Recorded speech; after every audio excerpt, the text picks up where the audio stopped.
Bonjour, c'est Tata Thérèse de Vitef Cuisine. J'espère que vous allez bien. Nous, de notre côté, tout va mieux. Bon, aujourd'hui, on vous présente une recette du Portugal. C'est un de leurs plats qui s'appelle escabeche. waa mbokk yi tey nag dañuy voyager doxantu tuuti dem ba Portugal jël benn ci seen togg yi foofu mi benn plat bi nga xamante ne ñoom bëgg nañ ko foofu torop. Plat bi mu ngi tudd escabeche. Maintenant, pour faire ma recette, on aura besoin d'un poisson. Bi c'est du tilapia, mais poisson boo am rek mën nga ko utiliser. Un peu d'huile. Lii pour def mon assaisonnement, c'est-à-dire mon nokos.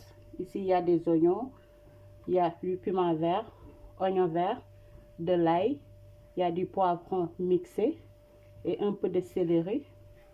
J'aurai besoin aussi, lii nu mu tuddati encore, lii kii la waay ay waay jàpp leen si nag maa ngi yoxos la du moins gis ngeen de coono bi rek la dinaa ci soxla yoxos dinaa ci def aussi tuuti crevette bu wow bi lii nag sama touche personnelle la maa ko ci bëgg a def. Dinaa ci soxla aussi géej parce que genre ceebu keccax la aussi wu ceebu géej la sax dinaa ci def géej yor naa fi géeju kon ak tuuti géej beurre bi la aussi bu fort bi voilà.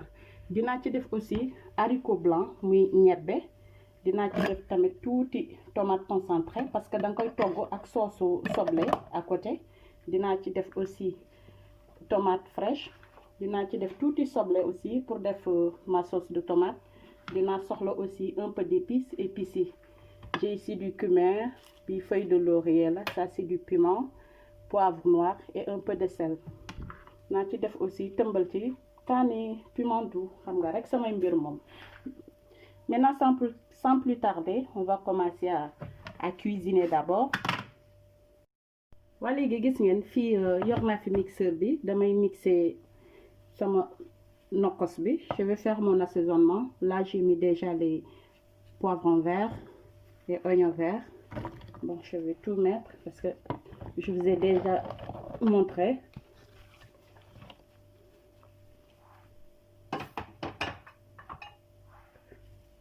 Je vais aussi mettre les épices.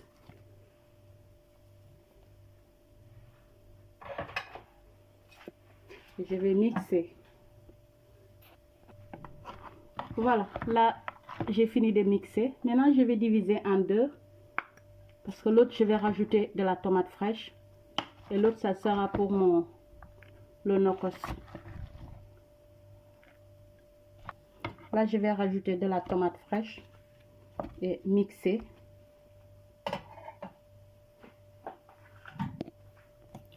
Voilà, là vous avez vu c'est bien mixé. Moom lay rousser nag sama cin bi.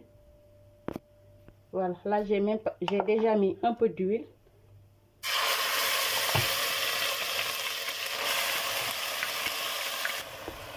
Voilà, léegi gis ngeen tomate bi dog na mooy li ma rousser. Léegi damay ñëw je mets du yéet ma defaale géeju kon bi. Ma daal di def ñebbe bi. Je mets les haricots.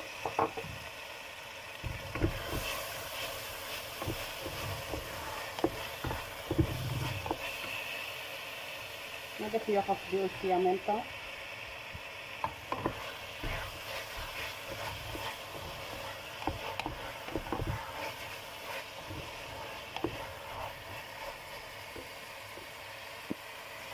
Léegi je vais rajouter un peu d'eau. Voilà, ñulug naa. Maintenant damay bàyyi mu xaw a ñor tuuti bàyyi à peu près une dizaine de minutes. Là je rajoute un peu de sel, à peu près une cuillère à café. waaye xam nga ñun moom boo yàggee ci togg moom sa bët moo la koy may. léegi damay bàyyi nag ba haricot blanc bi mu ñor bu baax ñebbe bi comme ça ma daal di ñëw def sama nokos defaale crevette bi ak géejee beurre bi après ma sóor sama ceeb. Là je vais mettre les feuilles de laurier.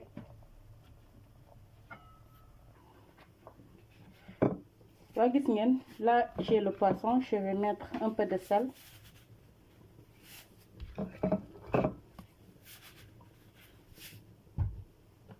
rajoute aussi du poivre un peu. dama koy def benn marinade bu classique rek.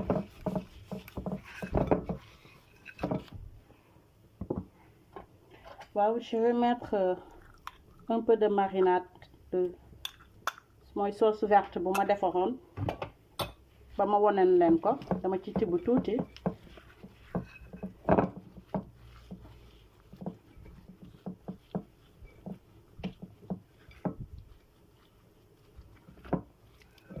ku mu neex aussi mën nga dëbb sa laaj nga def ko ci entrailles yi nii.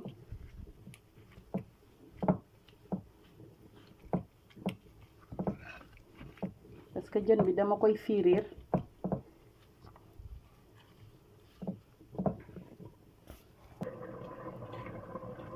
léegi dama ci def tuuti limon. je mets un peu de citron, c'est un demi-citron.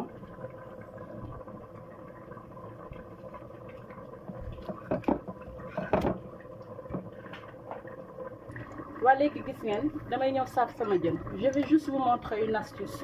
gis nga booy saaf jën ci kër soo bëggul xet bi xam nga këru Europe yi moom macha allah dafa xat. léegi boo bëggul odeur bi mu xeeñ sa kër balaa ngay def sa jën bi tu mets d'abord un peu d'oignon. gis nga lii feuille de menthe la. après nga def ci poivron vert, poivron boo mënta am daal mën nga ciy jiital. après nga ñëw nga daal di def sa jën comme ça diminue l'odeur. day wàññi xetu jën bi ci kër gi doo ko dégg sax daanaka.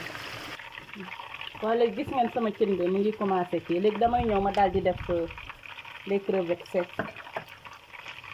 là aussi je vais mettre le géej mooy géej beurre bi moment bi laa koy def comme ça. léegi damay ñëw ma rajouter ça c'est un peu d'arôme magique pour donner un peu de goût aussi.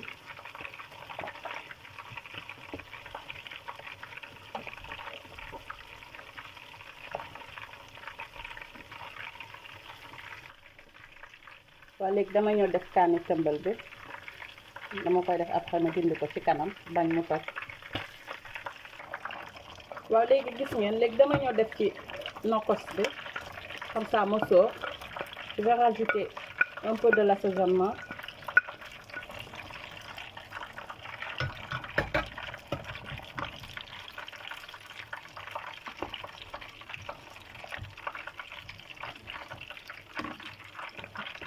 léegi damay ñëw ma sóor sama ceeb. maintenant je vais rajouter le riz. dama jël kase mooy nu mu tudd ci encore sax riz long bi la parfumé bi daf ci ba neex trop aussi.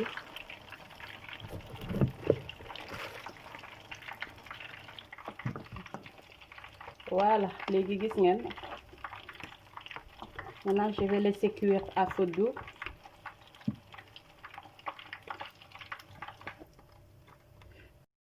waa léegi gis ngeen saaf naa jën bi ba pare teg naa ko à côté. jën bi fu mu toll nii pare na duñ ci def dara lu dul teg ko suñu yàqee ba pare. voilà là j'ai ma poêle, j'ai mis un peu d'huile. là je vais rajouter un peu d'oignon. c'est pour faire la sauce tomate. voilà là vous avez vu j'ai rajouté un peu de la tomate concentrée. et là je vais mettre un peu du vinaigre de cidre, juste une cuillère à café du moins. Voilà.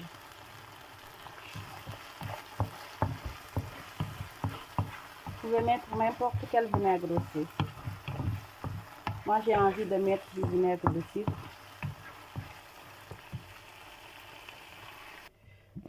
voilà mbokk yi gis ngeen sama scabeche pare na macha allah neex na ba yegg ci xol gi nag moom laa leen tegal noonu. waa léegi gis ngeen fii tamit mooy sauce tomate bi aussi ñor na pare na. léegi dañuy ñëw dresser sunu table sunu assiette après ñu wan leen finition bi. waa léegi gis ngeen dañuy ñëw yàq macha allah xañ na neex. lii de mooy togg portugais yi. mooy seen mun naa wax mooy seen ceebu keccax.